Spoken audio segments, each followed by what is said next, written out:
Welcome dear students. Hope you are safe and sound at home. Next chapter is why do we need a parliament? In all democracies, an assembly of elected representatives exercises supreme political authority on behalf of people. In India, such a national assembly of elected representative is called parliament. At the state level, this is called legislature or legislative assembly. The name may be vary in different countries, but such an assembly exists in every democracy. It exercises political authority on behalf of the people in many ways. First, Parliament is the final authority for making laws in every country. The task of law making or legislation is so crucial that these assemblies are called legislatures. Parliament all over the world can make new laws, change existing laws, or abolish existing laws and make new ones in their place. Second, Parliament all over the world exercise some control over those who run the government. In some countries like India, this control is direct and full. Those who run the government can take decisions only so long as they enjoy and support of the parliament. Third, parliament control all the money that government have. In most countries, any of the public money can be spent only when the parliament sanction it. 4. Parliament is the highest forum of decision and the debate of the public issues and national policy in any country. Parliament can seek information about any matter. Next topic is why should people decide? India got independence on 15 August 1947. Before independence, British used to rule us.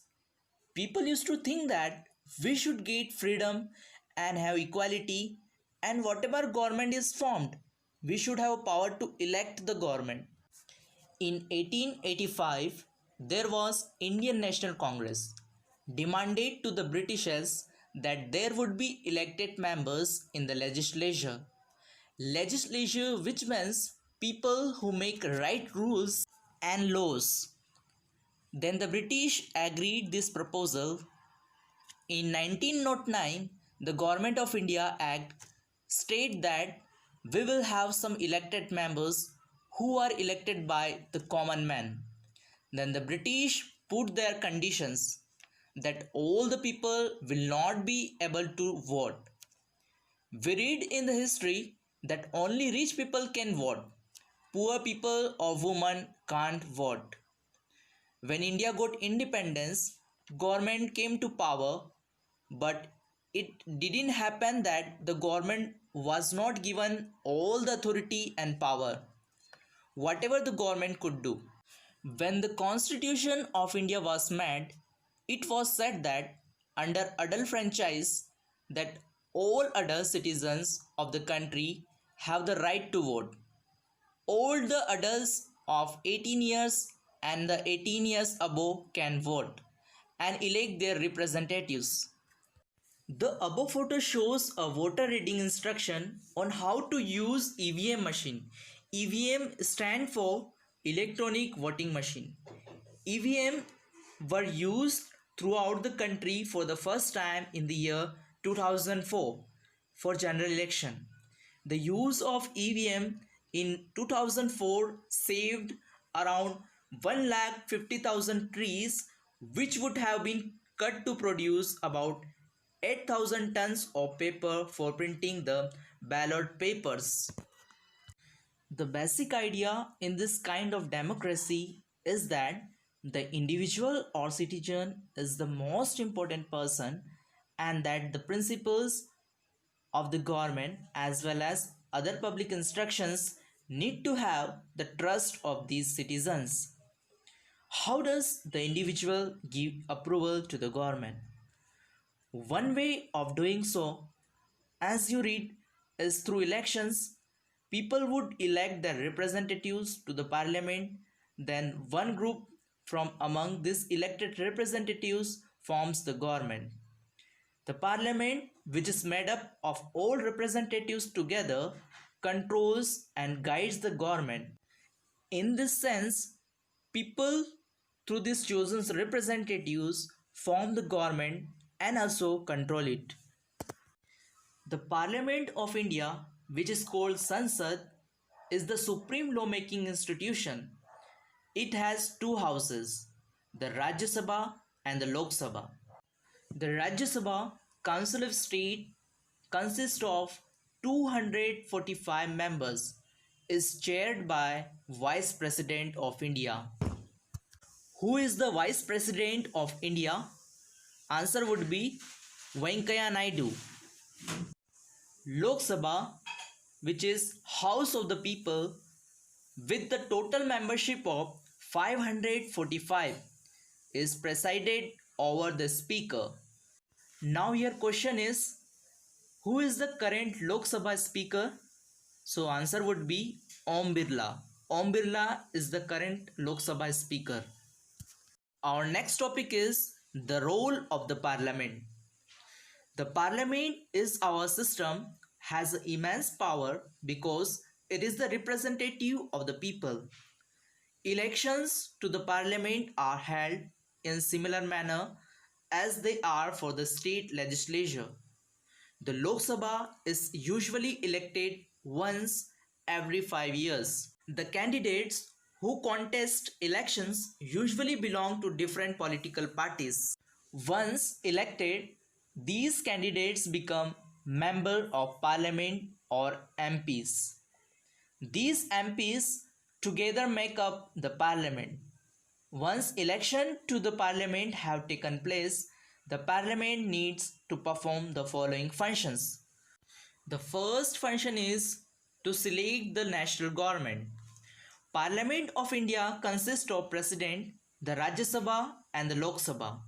After the Lok Sabha elections, a list is prepared showing how many MPs belong to each political party. For a political party to form the government, they must have a majority of elected MPs. Lok Sabha has a total of 543 elected members and 2 Anglo-Indians. Any party should have at least 272 members or more in the Lok Sabha.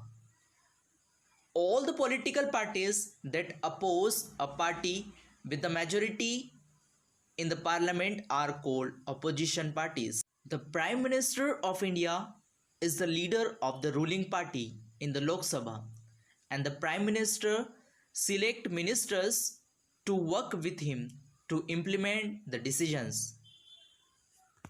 The Rajya Sabha is elected by the selected members of the legislative assemblies of various states, and Rajya Sabha consists of 233 elected members and 12 members are nominated by the President of India. The second function is to control, guide and inform the government. The Parliament, while in session, begins with the question hour. The question hour is a very important system through which information about the functioning of MP's government is obtained, through which Parliament controls the executives. The opposition parties play a critical role in the healthy functioning of a democracy. They highlight drawbacks in the various policies and programs of the government and mobilize popular support for their own policies. The Parliament's approval is crucial for the government. This is one of the several ways in which the Parliament controls, guides and informs the government. The MPs, as the representatives of the people, have a central role in controlling, guiding and informing Parliament, as this is the key aspects of the functioning of the Indian democracy. The third function is lawmaking. Lawmaking is a significant function of Parliament. Who are the people in the Parliament? Parliament now has more and more people from different backgrounds. For example, there are more rural members as also members from many regional parties. Groups and peoples that were till now unrepresented are beginning to get elected to parliament. There has also been an increase in political participation from the Dalits and the background classes. Let us look at the following table that shows the percentage of the population who voted in Lok Sabha election in the different years. If we look at this table, the first Lok Sabha election held in the year 1951-52, the voter turnover, the percentage was 61.16. And if we look at the fourth Lok Sabha election in the year 1967, the percentage was 61.33. If we look at the 16th Lok Sabha election in the year 2014, the percentage was 66.40. It has been seen that democracy cannot properly ban its society as a whole.